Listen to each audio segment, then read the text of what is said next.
बहुत सारे लंबे टाइम तक पढ़ाई करते करते या कई बार फेल भी होके ऐसा फील होता है कि भाई हम ये नहीं कर पाएंगे। That's a burnout is something which will happen. इस चीज़ को आप थोड़ा सा नॉर्मलाइज करना सीखिए, चाहे प्रीलिम्स हो, चाहे मेंस हो, इंटरव्यू हो। अगर हम एक बर्नआउट फेज में जाने के बाद अगर ठीक से पढ़ाई नहीं करते तो यार ये फेज से कभी बाहर आ नहीं पाएंगे। This is the time to understand कि चीज़ें ठीक है बट नए सिरे से मेहनत करना सीखना पड़ेगा। Hi everyone, I am Vikas Selawat and today I am here to discuss one of the most important thing which happens to every UPSC aspirant and that is burnout। है ना, बहुत सारे लंबे टाइम तक पढ़ाई करते करते या कई बार फेल भी होके ऐसा फील होता है कि भाई हम ये नहीं कर पाएंगे। तो ये जो बर्नआउट है, this happens to everyone, right. It's something which is not unique, I would say it is like ये एक बेसिक पार्ट है हर यूपीएससी प्रिपरेशन के, हर बच्चे के लिए। मैं खुद, है ना, मैंने 6 अटैम्प्ट दिए, 6 बार प्रीलिम्स कवर किया, बट हर बार मेरा मेंस पास नहीं हुआ। इंटरव्यू देने भी गए तो हर बार मेरा रिजल्ट अच्छे से नहीं आया। तो that's a burnout is something which will happen. तो इस चीज़ को आप थोड़ा सा नॉर्मलाइज करना सीखिए, चाहे प्रीलिम्स हो, चाहे मेंस हो, चाहे आपका इंटरव्यू हो। Burnout is something which happens because we work hard, बहुत मेहनत करते हैं। कई बार 10-10, 12-12 घंटे भी पढ़ाई होती है बहुत लंबे फेज़ के लिए, जैसे आप लोग प्रीलिम्स के लिए अभी इतनी पढ़ाई कर ही रहे होंगे, राइट। सो बर्नआउट क्यों आता है? बिकॉज हमें रिजल्ट नहीं दिखता, या फिर पास्ट फेलियर जो है वो हमें परेशान करते रहते हैं कि यार पहले भी इतना पढ़ाई करके गए थे, ये आउटकम आया, etcetera etcetera. But try to understand this, the more you normalize this, ठीक है, कि कोई बात नहीं, होता है ज़िंदगी के अंदर, the better will be your chances of doing smart work and getting a final call for the mains। तो इसलिए अभी ये इंश्योर करो कि बर्नआउट के चक्कर में हार्डवर्क ही ना हो, ये नहीं होना चाहिए। थोड़ा सा एक्सरसाइज करो, थोड़ा सा खुश रहना सीखो कि भाई ठीक है, स्ट्रगल में एक सेंस ऑफ अचीवमेंट समझो कि ठीक है स्ट्रगल कर रहे हैं अच्छे से, that's also a sense of achievement. Because effectively जब रिजल्ट आ जाएगा तो ऑटोमेटिकली सबको दिख जाएगी अचीवमेंट, बट अभी के लिए तो कम से कम खुद से बात करना पड़ेगा ना, अपने आप को समझाना पड़ेगा। This session is specifically for this purpose कि आप अपने आप को समझाइए। जो पिछली बार प्रीलिम्स में गलतियाँ हुई हैं, जिन सब्जेक्ट्स में चैलेंजेस हम अपने फेस किए थे, उन सब्जेक्ट्स को ठीक करिए। अभी अच्छा खासा टाइम है हमारे पास, 100 दिन से ज़्यादा है। सो इस पूरे बर्नआउट के प्रोसेस को समझो पहले कि बर्नआउट होता क्यों है। होता मोस्ट केसेस में बिकॉज ऑफ पास्ट फेलियर्स है, या फिर यहाँ पे आपने टेस्ट दिया, आपके मार्क्स नहीं आए, उसके बाद आप परेशान होते चले गए और बहुत लंबी जब मेहनत हो जाती है तो it becomes a part of the burnout. तो उसको अब चेंज करो। कैसे चेंज करोगे? जहाँ पहले दिक्कत आई थी उसको समझो अच्छे तरीके से, देन प्लान बनाओ अपना कि भाई this is going to be my plan, ठीक है। एक प्लान बनाओ अपना उसके हिसाब से कि भाई ठीक है ये गलतियां हुई थी, इसको इस तरीके से हम एड्रेस करने वाले हैं। फिर भी दिक्कत रहती है, देन हैव मेंटरशिप, ठीक है। तो मेंटरशिप के लिए भी आप अप्लाई कर सकते हो, दैट्स वेरी इंपॉर्टेंट। मेंटरशिप के पीछे भी आप, मेंटरशिप से कुछ ऐसी चीज़ें क्लियर हो सकती हैं आपकी जो हो सकता है खुद के लेवल पे ना सॉल्व हो पा रही हूँ किसी भी रीजन से तो ये सारी चीज़ें अब आपको समझनी पड़ेंगी। बिकॉज व्हाट हैपन्स ना, अगर हम एक बर्नआउट फेज में जाने के बाद अगर ठीक से पढ़ाई नहीं करते तो यार ये फेज से कभी बाहर आ नहीं पाएंगे। That's why it is important to understand burnout is real, but even more real than this is your dreams. अपने जो सपने हैं, अपना जो एक फ्यूचर, एक करियर ब्यूरोक्रेट बनना है हम लोगों को, वो सपना भी तो इम्पॉर्टेंट है। तो हम ये नहीं कर सकते कि एक स्पेसिफिक चीज़ है ना which is link to the process, उसमें परेशान होकर रह जाए। More important than this burnout is your dream of becoming a civil servant। और इस ड्रीम के ऊपर आपको ध्यान देना पड़ेगा। इससे आपको एक अच्छी एनर्जी, एक इंस्पिरेशन डिराइव करनी पड़ेगी। और जब आप ये करेंगे तो आपका जो आउटकम ओरिएंटेड गोल्स हैं वहाँ तक आप पहुँच जाओगे ऑटोमेटिकली।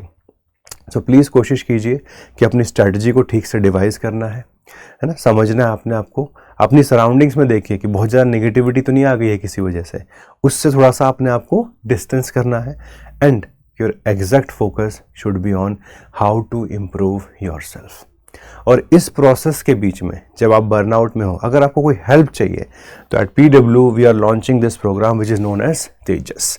इस प्रोग्राम के अंदर कुछ चीज़ों का कुछ स्पेसिफिक ध्यान हम लोगों ने रखा है। नंबर 1, आपको रिकॉर्डेड लेक्चर्स दिए जा रहे हैं ताकि आप जिस सब्जेक्ट में दिक्कत है उसमें सीधा पार्टिसिपेट करें, उनको देखें, फैकल्टी से समझें और अपने डाउट्स को सॉल्व कर लें। डेली कुछ क्वेश्चन सॉल्व करोगे आप, अराउंड 30 है ना, सीसेट के भी क्वेश्चन सॉल्व करोगे, बिकॉज आप सबको पता है कि सीसेट इज़ वन एरिया जहाँ पर सबसे ज़्यादा प्रॉब्लम रह रही है पिछले कुछ सालों से। आपके लाइव डिस्कशंस भी हुआ करेंगे ताकि आपको समझाने के लिए कि भाई किस तरीके से हमने आगे बढ़ना है, अप्रोच क्या होनी चाहिए सॉल्विंग के टाइम पे। सेक्शनल टेस्ट होंगे आपके कुछ, है ना, जीएस के पूरे ओवरऑल 100 क्वेश्चन वाले, एंड फिर फुल लेंथ टेस्ट भी होंगे आपके, एंड मेंटरशिप आपको मिलेगी सेशन वीकली बेसिस पे। Because prelims is one area जहाँ देखो 99% बच्चों को एग्ज़ाम रिजेक्ट कर देता है। We have to be part of that 1% group. वो 1% ग्रुप में आने के लिए आपको इस बर्नआउट जो आपको मान लीजिए अगर हो भी गया है किसी वजह से, तो उससे पॉजिटिव चीज़ें डिराइव करनी है, उसको अप्लाई करना सीखना है, और फिर फाइनली आप क्या करोगे, फिर आप अपने हिसाब से उसको आगे लेके जा पाओगे। ठीक है, तो this is what I want to discuss with all of you. आप देख सकते हैं ना, अभी जस्ट स्टार्ट ही हुआ है ये प्रोग्राम, तो इस प्रोग्राम को यूटिलाइज करो एंड देन मेक श्योर कि आपकी जो भी प्रॉब्लम्स हैं, चैलेंजेस हैं, उनको आप एड्रेस कर पाओ। और जो फर्स्ट स्टेज है, अभी हम यहाँ पर हैं, इसको पास करने की कोशिश करो।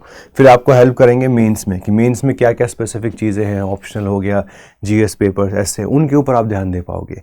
और एक और चीज़ मैं आपको समझाना चाहता हूँ कि देखिए, कट ऑफ हो सकता है कि भाई बेसिक से हमारा 90 के आसपास रहे जनरल कैटेगरी के लिए, है ना, कोई नहीं बता सकता, पेपर के बेसिस पे ही बताया जाता है।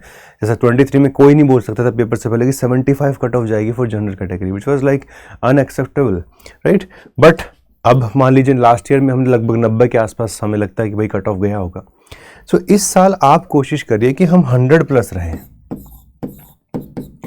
जितना ज़्यादा मार्जिन लेके आप प्रीलिम्स को क्लियर करेंगे, उतनी ज़्यादा एनर्जी रहेगी आपकी जस्ट आफ्टर प्रीलिम्स।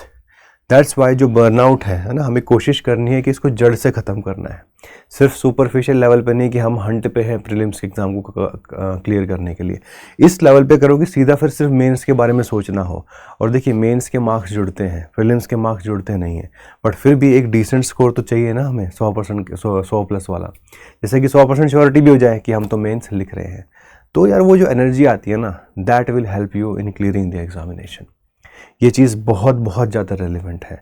ठीक है, कुछ भी हुआ हो पास्ट में, या हो सकता है पहले 2 अटैम्प्ट हो गए या 3 अटैम्प्ट हो गए, प्रीलिम्स में दिक्कत चल रही है, कभी सीसेट में दिक्कत आ गई, it's okay. This is the time to understand कि चीज़ें ठीक है जो ना, जितनी भी दिक्कतें होंगी चलता है सब कुछ, कोई दिक्कत वाली बात नहीं है, बट नए सिरे से मेहनत करना सीखना पड़ेगा।